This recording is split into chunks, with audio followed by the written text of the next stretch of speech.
Imtiaz Gul, who is the Executive Director at the Centre for Research and Security Studies in Islamabad. Welcome. Of all the possible coalition deals that could be made, and there were several permutations on the table, it seemed, was this the one that was the most expected? I think it had been very clear from the word go uh, before the elections that we will see the emergence of another Pakistan Democratic Movement government too. We saw the first version between until August last year, and it was very much on the card, very much expected. The same players that have come to the fore. The former three-time Prime Minister Nawaz Sharif has, I would say, practically been chucked out uh, by his younger brother, the way he played out the politics.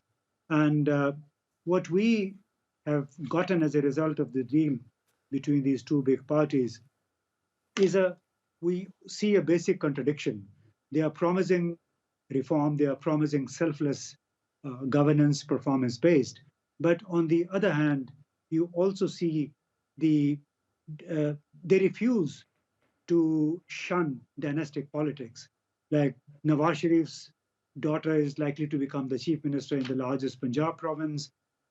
Mr. Asif Ali Zardari, the former president, uh, according to his son, will be the candidate for the presidential slot. So this basically means we are dealing with the same mindset that has ruled this country for quite some time, and that is full of contradiction.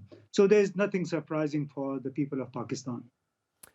Imtiaz, please correct me if I'm wrong on this. I'm just telling you how it looks from my perspective. So we had Nawaz Sharif, who was front and centre campaigning throughout this election, gets what seems to be a victory, the chance to form a coalition, and then the man you've got fronting everything says, I'm going to step aside and I'm going to hand this over to my younger brother. And then you just talked about lots of family members being appointed in key positions. Does that not sound concerning?